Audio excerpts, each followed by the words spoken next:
وعباد الرحمن الذين يمشون على الأرض هونا وإذا خاطبهم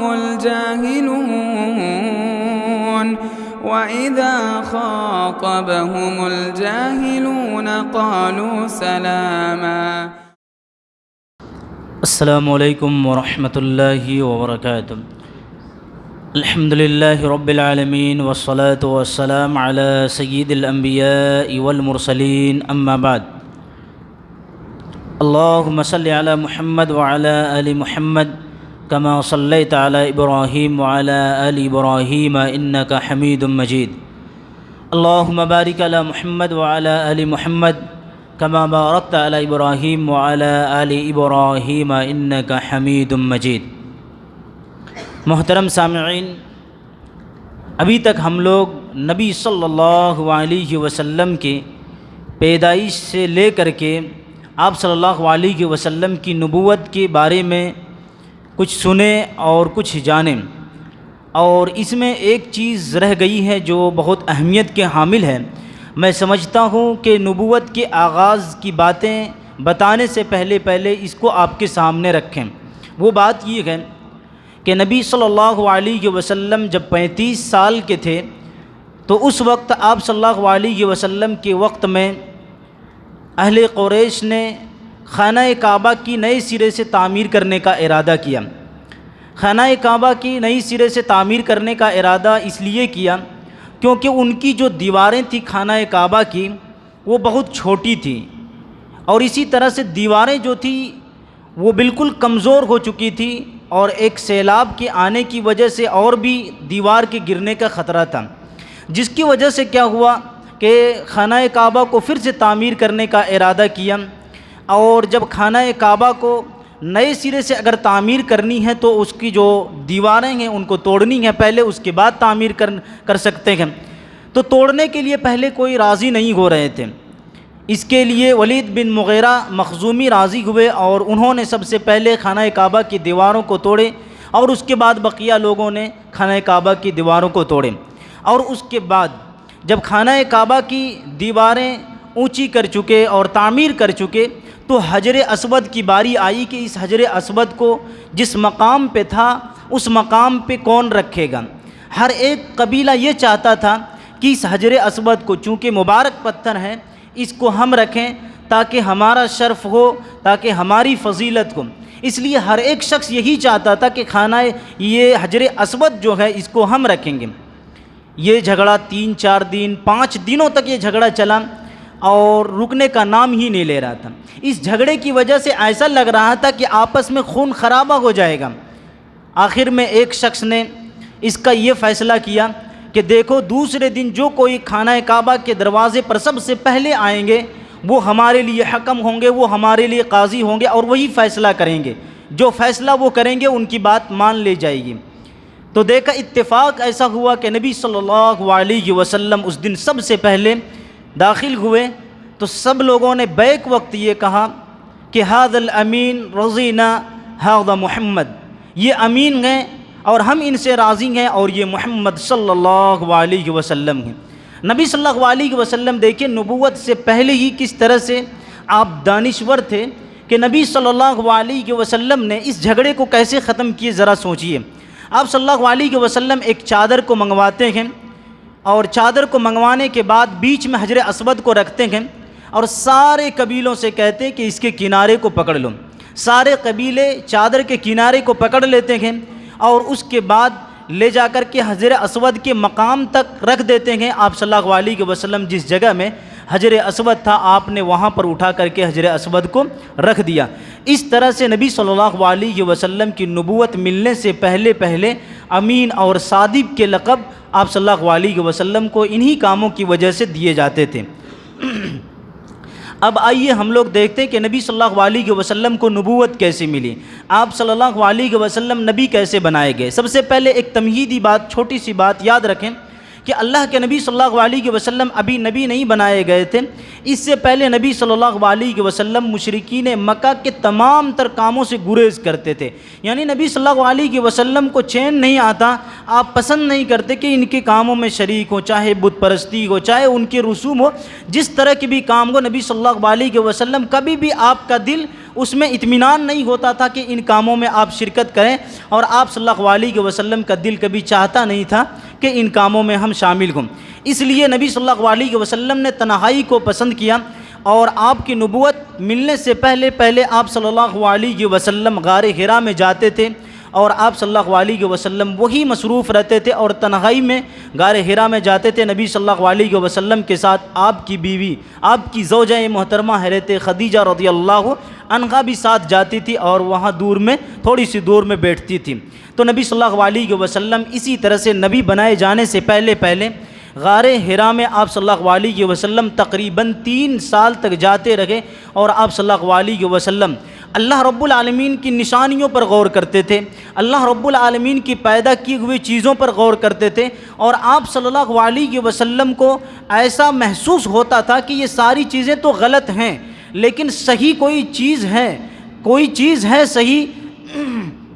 جس کی اتباع ہمیں کرنی چاہیے۔ اس کے لیے اللہ کے نبی صلی اللہ علیہ وسلم کو ڈائریکشن ملتا تھا، لیکن آپ صلی اللہ علیہ وسلم کے پاس کوئی ایسے پروف نہیں تھے جو آپ صلی اللہ علیہ وسلم اپنے دل کو بھی اطمینان کر سکتے اور لوگوں کو بھی اطمینان دلاتے، لوگوں کو دعوت دیتے۔ اس لیے نبی صلی اللہ علیہ وسلم تنہائی پسند کیے ہوئے غار حرا میں تقریباً 3 سال تک رہے، اور اس کے بعد جب نبی صلی اللہ علیہ وسلم کی عمر 40 سال کو پہنچی، آپ صلی اللہ علیہ وسلم 40 سال کی عمر کو پہنچے، تو حضرت جبریل امین آئے اور آپ صلی اللہ علیہ وسلم کو وحی نازل کی، اللہ رب العالمین کی جانب سے وحی نازل کی۔ اور جس وقت نبی صلی اللہ علیہ وسلم کے اوپر وحی نازل ہوئی وہ تاریخ تھی 10 اگست 610 عیسوی کو، اور اس وقت آپ صلی اللہ علیہ وسلم 40 سال 6 مہینے اور 12 دن کے تھے چاند کے حساب سے۔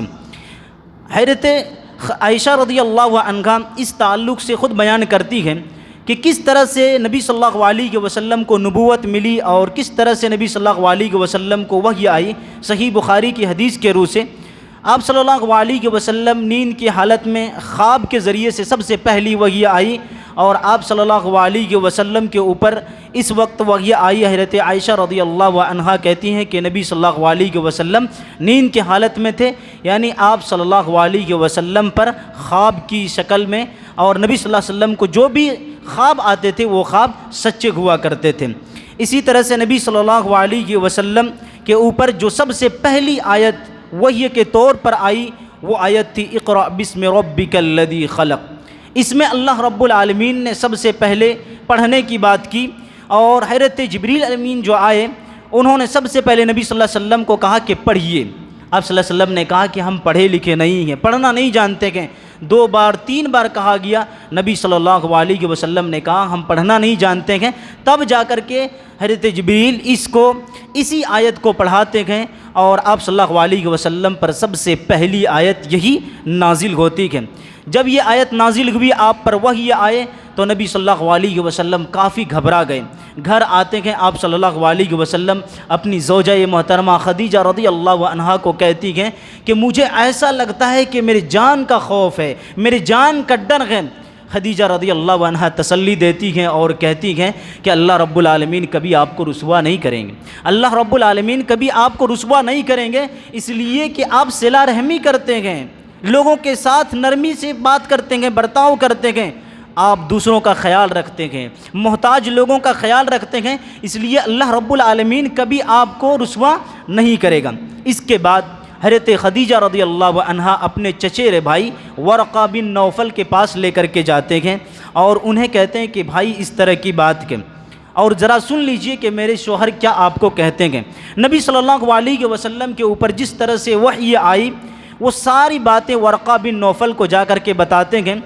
تو اللہ کے نبی صلی اللہ علیہ وسلم کو ورقہ بن نوفل کہتے ہیں کہ یہ وہی رسالت ہے، یہ وہی ناموس ہے جو موسیٰ علیہ السلام پر نازل ہوا کرتے تھے، جو موسیٰ علیہ السلام پر بھی نازل ہوا تھا، اور کہا کہ یہ ایک ایسی چیز ہے کہ جب آپ اپنی قوم کو اس کی طرف بلائیں گے تو یہ قوم آپ کو آپ کے گھر سے نکال دیں گے، اور اگر میں اس وقت رہا تو زبردست آپ کی مدد کروں گا۔ لیکن ورقہ بن نوفل کہ جب یہ جملے سنے نبی صلی اللہ علیہ وسلم نے کہا، نبی صلی اللہ علیہ وسلم کو جب یہ کہا گیا کہ آپ کی قوم آپ کو نکال دے گی، تو آپ صلی اللہ علیہ وسلم نے کہا کہ کیا ایسا بالکل ہوگا؟ کہا کہ ہاں، جس نے بھی یہ دعوت دی ان کے ساتھ یہی ہوا، اور آپ بھی جب دعوت دیں گے آپ کی قوم بھی آپ کو نکال دے گی۔ اور آپ جانتے ہیں کہ نبی صلی اللہ علیہ وسلم کو مکہ سے لوگوں نے نکلنے پر اور ہجرت کرنے پر مجبور کر دیا تھا۔ تو ورقہ بن نوفل، آپ صلی اللہ علیہ وسلم کی نبوت ملنے سے پہلے ان کا انتقال ہو گیا۔ یہ ایک پہلی وحی تھی جو نبی صلی اللہ علیہ وسلم پر نازل ہوئی، اس کے بعد وحی رک گئی۔ نبی صلی اللہ علیہ وسلم پر اب وحی آنی بند ہو گئی۔ آپ صلی اللہ علیہ وسلم جب وحی بند ہو گئے تو بہت گھبرائے ہوئے رہتے تھے، غمگین رہتے تھے، آپ صلی اللہ علیہ وسلم کا دل نہیں لگتا تھا۔ دراصل بات یہ ہے کہ کچھ دنوں کے لیے اللہ رب العالمین نے جو وحی روک دیے تھے، اس میں حکمت کی یہ باتیں ہو سکتی ہیں، اس میں حکمت کی یہ باتیں ہو سکتی ہیں کہ نبی صلی اللہ علیہ وسلم جو وحی کی وجہ سے ڈر گئے تھے، گھبرا گئے تھے اور بہت ساری چیزوں کو سوچ رہے تھے، ایک وقفہ دیا گیا۔ اللہ رب العالمین نے کچھ دیر کے لیے وقفہ، کچھ دنوں کے لیے وحی کو روک دیا تاکہ آپ صلی اللہ علیہ وسلم کو ریسٹ ملے، آپ صلی اللہ علیہ وسلم آرام کر لیں، سب کچھ سوچ لیں۔ اور آپ صلی اللہ علیہ وسلم یقیناً اسی طرح سے سوچتے رہے، غمگین رہے، یہاں تک وحی بند رہی کہ آپ صلی اللہ علیہ وسلم یہ سوچنے لگے، آپ صلی اللہ علیہ وسلم یہ سوچنے لگے کہ اب دوبارہ وحی کب آئے گی، اب دوبارہ وحی کب آئے گی۔ یعنی آپ صلی اللہ علیہ وسلم کے اندر جب وحی آنے کی تڑپ ہو گئی، آپ صلی اللہ علیہ وسلم کے لیے وحی کے انتظار جب آپ صلی اللہ علیہ وسلم کرنے لگے، اس کے بعد اللہ رب العالمین نے دوبارہ وحی نازل کی۔ اور اس وقت صحیح بخاری کی حدیث کے مطابق نبی صلی اللہ علیہ وسلم کہیں جا رہے تھے کہ اسی دوران کہتے ہیں کہ ایک فرشتہ آیا اور وہ آسمان اور زمین کے بیچ میں ایک کرسی لگائے ہوئے بیٹھ گیا۔ اور میں نے، اللہ کے نبی صلی اللہ علیہ وسلم کہتے ہیں کہ جب میں نے اس فرشتے کو دیکھا تو میں ڈر گیا اور زمین کی طرف میں جھک گیا، میں زمین کی طرف جھک گیا۔ یہ اللہ کے نبی صلی اللہ علیہ وسلم کے اوپر دوسری وحی آئی، اور وہ آیت تھی یا ایھا المدثر۔ اللہ رب العالمین نے یہ آیت نازل کی، کہا کہ اٹھیے، کہا کہ اٹھیے۔ یہاں سے اللہ رب العالمین نبی صلی اللہ علیہ وسلم کو اب یہ کہہ رہے ہیں کہ آپ نبی بن گئے، آپ نبی بن گئے، اور آپ لوگوں کو دین کی دعوت دیجئے، آپ لوگوں کو دین کی دعوت دیجئے۔ یہی سے نبی صلی اللہ علیہ وسلم کو دعوت کا حکم ملا۔ آپ صلی اللہ علیہ وسلم نے لوگوں کو اللہ رب العالمین کی طرف دعوت دینے کے لیے آغاز کیا، لیکن آپ صلی اللہ علیہ وسلم نے جو دعوت کا آغاز کیا وہ خفیہ طریقے سے، نبی صلی اللہ علیہ وسلم کی جو دعوت تھی وہ خفیہ طریقے سے چھپ چھپ کر کے نبی صلی اللہ علیہ وسلم لوگوں کو دعوت دیتے تھے۔ اور دعوت کے لیے نبی صلی اللہ علیہ وسلم نے جو طریقہ اپنائے تھے وہ طریقہ یہ تھا کہ سب سے پہلے اپنے قریبی، اپنے گھر والوں کو دعوت دیے، اور اپنے قریب یعنی اپنے دوست کو دعوت دیے، اور اسی طرح سے جن کے تعلق سے نبی صلی اللہ علیہ وسلم کو یہ امید تھی کہ ہم اگر بات رکھیں گے تو مجھے امین اور صادق مان کر کے میری بات مان لی جائے گی، ان کو آپ صلی اللہ علیہ وسلم نے پہل دعوت دی۔ اور اس کے بعد اللہ کے نبی صلی اللہ علیہ وسلم نے اس جماعت کو سب سے پہلے دعوت دی جن کے تعلق سے یہ امید تھی کہ یہ جماعت اور یہ قبیلہ نیک ہے۔ آپ صلی اللہ علیہ وسلم نے اس طرح سے لوگوں کو دعوت دینی شروع کی۔ نبی صلی اللہ علیہ وسلم کی یہ دعوت سب کے سب خفیہ طریقے سے چل رہی تھی۔ اس کے بعد آئیے آپ کو میں بتاتا ہوں کہ نبی صلی اللہ علیہ وسلم پر جو وحی آتی تھی، یہ وحی کن کن طریقے سے اور کن کن صورتوں اور شکلوں میں آتی تھی۔ ان میں سے سب سے پہلے طریقہ یہ ہے جو نبی صلی اللہ علیہ وسلم پر وحی آتی تھی، تو وحی آنے کی ایک شکل اور ایک کنڈیشن یہ تھا کہ آپ صلی اللہ علیہ وسلم پر جو وحی آتی تھی وہ خواب کے ذریعے سے آتی تھی، خواب کے ذریعے نبی صلی اللہ علیہ وسلم پر وحی آتی تھی، اور نبی صلی اللہ علیہ وسلم کا خواب سچا ہوتا تھا۔ اور اسی طرح سے دوسری صورت میں جو آتی تھی وہ گھنٹی کی شکل میں، اور فرشتہ آتے تھے اور بغیر دکھائے ہوئے آپ صلی اللہ علیہ وسلم پر وحی کرتے تھے اور آپ پر بات کو ڈال دیتے تھے۔ اور تیسری صورت میں جو آتے تھے وحی آتی تھی وہ صورت یہ تھی کہ فرشتہ اصلی شکل میں آتے تھے، اور یہ 2 دفعہ نبی صلی اللہ علیہ وسلم کے پاس اس طرح سے وحی آئی۔ اور اسی طرح سے ایک وحی کی صورت یہ تھی کہ معراج کی رات میں جو وحی ہوئی،